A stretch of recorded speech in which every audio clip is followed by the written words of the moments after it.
Hi friend, আমার নতুন page Rinku Bera Das, আমার চ্যানেলটাও আছে রিঙ্কু বেরা দাস, তোমরা দেখো। তো বন্ধুরা, এখন চলে এসেছি, এখন ঠিক বাজে ঘড়িতে দেখো, তোমাদের ঘড়িটা দেখাই, রাত 10:30 বাজে। আর ঘরের কি অবস্থা দেখো, তোমাদেরকে এই যে এত জামা কাপড় সব পরে আছে, এখন সব পরিষ্কার করব, মানে গোছাবো জামা কাপড়গুলোকে। আর এই যে আমার মেয়ে, বড় মেয়ে ঘুমিয়ে পড়েছে, ঘুমিয়ে কাঁদা হয়ে গেছে তুলতুলি। রাত 10:30 বাজে, হবে না? সকাল থেকে সারা দিন দৌড়াদৌড়ি করেছে মেয়েগুলো সকালে প্রথমে উঠে পড়তে গেছে, পড়ে ঠরে এসে একটু খেয়ে স্নান টান করেই আবার নাচে স্কুলের জন্য 2:30টার সময় বেরিয়ে গেছে। নাচ করে এলো 7:30টার সময়, এসে একটু সিআইডি দেখছিল, দেখার পর তারপর আবার খাইয়ে দাইয়ে ঘুম পাড়িয়ে দিলাম। তা আমার তো এইসব কাজ ফাজগুলো করা হয়নি। এই মুহূর্তে দাঁড়িয়ে দেখতে পাচ্ছ সব জামা কাপড়গুলো শুকিয়েছে, নিয়ে এসে রেখেছি, এগুলোকে গোছাবো। তো বন্ধুরা, তোমরা দেখো আমার নতুন চ্যানেলে যে আমি কি করি, ডেলি ভ্লগ অবশ্যই তোমাদের সাথে আপডেট করব, মানে তোমাদের সাথে শেয়ার করব। আর তোমরা দেখো, আর তোমরা জানাবে আমার চ্যানেলটা কীরকম লাগছে, ঠিক আছে?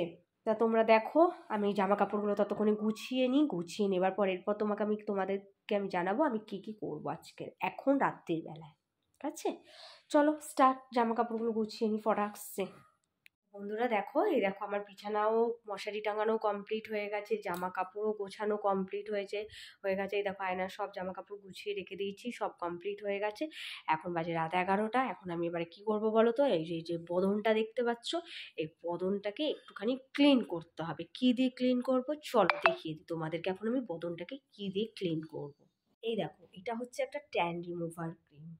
এটা আমি কি করি, রোজ রাত্রিবেলা মুখে লাগিয়ে 15 মিনিট রাখবো, রাখার পর মুখটাকে ধুয়ে নেবো।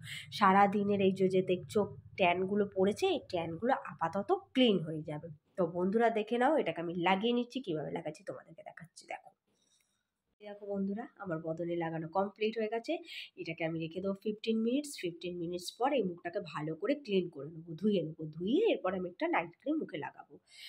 নাইট ক্রিম তো সত্যি কথা বলতে আমার মুখে তো স্যুট করে না, সেই কারণে আমাকে বেটনোভেট-এন মুখে লাগাতে হয়। কারণ এই বিগত 10 বছর ধরে এই বেটনোভেট-এন লাগিয়ে মুখটা শেষ হয়ে গেছে। তো এখন বেটনোভেট-এন ছাড়া মুখটাই চলে না, এরকম হয়ে গেছে অবস্থা। সো এটা থাকুক, এটা 15 মিনিট। মুখটা ভীষণ জ্বালা পোড়া করছে, বেশি কথা বলতে পারছি না, এই অবস্থাতে রেখে দিই। তারপরে এটা শুকিয়ে গেলে এটা ধোবো, তোমাদেরকে তখন দেখাচ্ছি আমি। দেখেছো, দেখো বন্ধুরা, পুরোপুরি শুকিয়ে গেছে। এই যে হাত দিচ্ছি, দেখো হাতে লাগছে না। এবারে এটাকে গিয়ে ভালো করে ধুয়ে নেবো মুখটাকে, ধুয়ে তোমাদেরকে দেখাচ্ছি। দেখো মুখ ধুয়ে এসেছি, মুখটা কতটা ক্লিন হয়ে গেছে, দেখেছো কতটা ট্যান পড়েছিল মুখটা। দেখো বন্ধুরা, মুখটা কতটা ক্লিন হয়ে গেছে।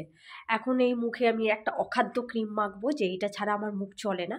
সেটা হচ্ছে এই যে বেটনোভেট-এন। এটা তোমরা কেউ ইউজ করো না, বাট আমাকে করতে হবে। কেন বলো তো? মুখ না হলে আমার দানা দানা র্যাশে ভরে যাবে। তো ছাড়ো, এইটার মেখে আমি আমার নাইট, মানে এখন বাজে, দেখো রাত 11:30 বাজে। আমি ক্রিমটা মুখে মেখে নিই, কীরকম লাগে মুখটা দেখতে। এই দেখো বন্ধুরা, আমার নাইটের মেকআপ কমপ্লিট। এখন আমি যাব ঘুমোতে।